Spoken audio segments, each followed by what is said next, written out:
War between the world's two most powerful militaries would reshape everything, and the consequences would reach every person on the planet. That collision is closer than most people realize.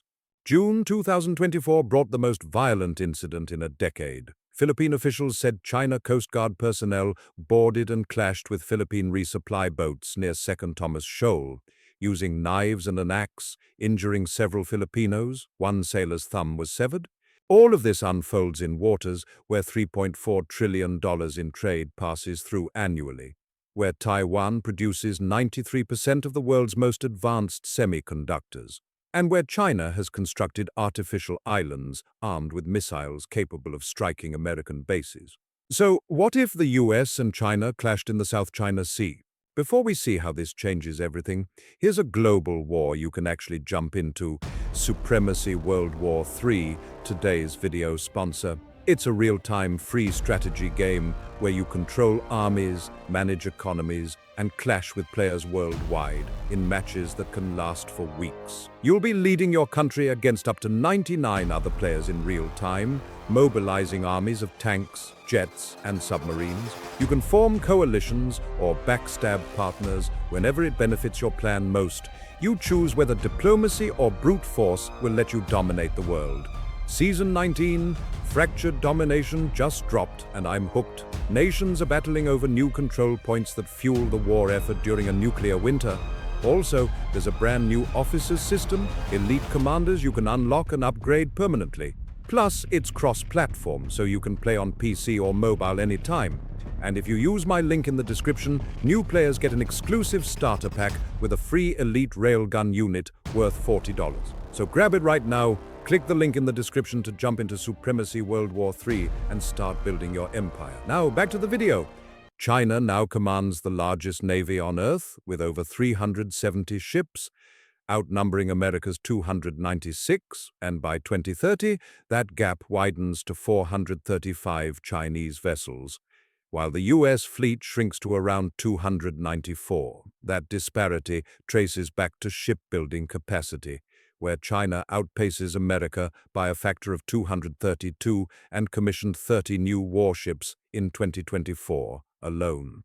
American ships tend to be larger, with total tonnage at roughly 3.6 million tons compared to China's 2 million, and 11 nuclear-powered supercarriers face off against China's 3. November 2025 brought the commissioning of the Fujian, China's newest carrier, and the first outside the United States, featuring electromagnetic catapults that allow heavier aircraft to launch, including the J-35 stealth fighter.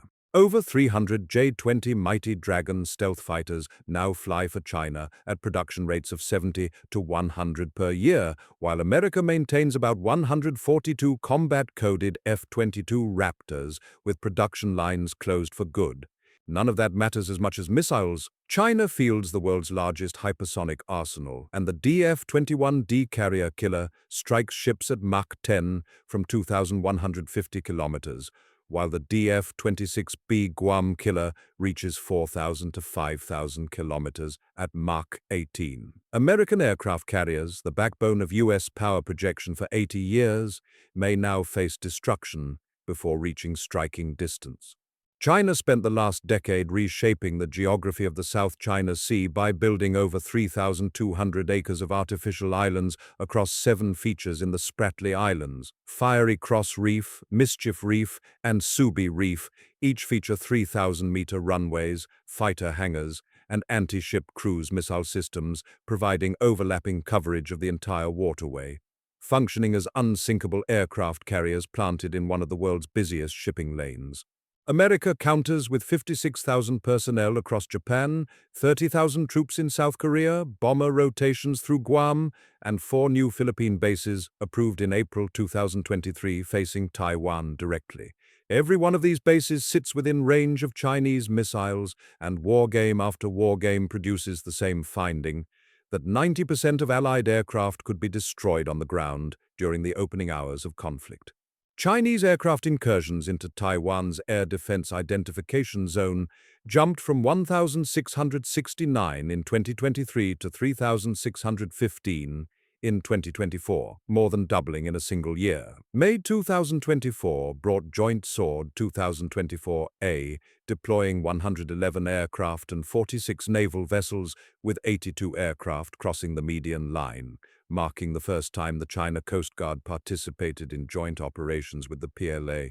Admiral Philip Davidson testified in 2021 that the threat would manifest within 6 years, and CIA Director William Burns clarified in 2023 that she instructed the PLA to be ready by 2027 to successfully invade Taiwan, adding that being ready does not mean a decision to go to war. America responded with 18 arms sales packages, creating a backlog of $21.54 billion as of March 2025, while U.S. Special Forces took up permanent station at 2 Taiwanese bases, including the Kinmen Islands, just 10 kilometers from mainland China. The Center for Strategic and International Studies ran 24 iterations of a Taiwan invasion scenario set in 2026. Most scenarios ended with the U.S., Taiwan, and Japan successfully defending the island, but American losses ranged from 10 to 20 warships, including 2 aircraft carriers sunk, 200 to 400 aircraft destroyed, and over 3,000 troops killed. China lost 90% of its amphibious fleet, around 10,000 troops killed and 30,000 soldiers captured, while Taiwan's military emerged devastated with most of its 534 combat aircraft destroyed. December 2024 brought 15 nuclear wargames from CSIS, and nuclear holocaust occurred in 3 of them, producing a 20% escalation rate. The RAND Corporation warned that in a fully committed conflict over Taiwan, nuclear escalation will always remain plausible, and no amount of U.S. effort could reduce that risk to zero. 18 million barrels of crude oil transit the South China Sea daily, accounting for 43% of global oil maritime shipments. Taiwan produces 60% of the world's semiconductors and roughly 93% of advanced chips under 10 nanometers, with TSMC alone controlling over 90% of cutting-edge 5-nanometer production. Supply disruption would strip $1.6 trillion in annual revenue from companies worldwide, and the CEO of Macronix put it bluntly, saying it would set the global economy back 20 years. Bloomberg Economics projected total global cost at around $10 trillion, roughly 10% of global GDP, dwarfing the economic blow from the war in Ukraine, the COVID pandemic, and the 2008 financial crisis combined. A 2016 international tribunal ruled China's South China Sea claims contrary to international law and without lawful effect, which Beijing called null and void and a piece of trash paper, before continuing to ignore it entirely. Fundamental tensions remain unresolved as China asserts control and the U.S. challenges it, leaving allies like the Philippines, Taiwan, and Japan on the front lines of what could become the defining conflict of the 21st century. A U.S.-China clash would not stop at regional boundaries, and it would reshape the global order, devastate the world economy, and carry significant risk of nuclear escalation. War games demonstrate that even in victory, everyone loses. Thanks again to Supremacy World War III for sponsoring this video. Make sure to click the link in the description to claim your free unit, Elite Railgun, worth $40. Available only for the next 30 days.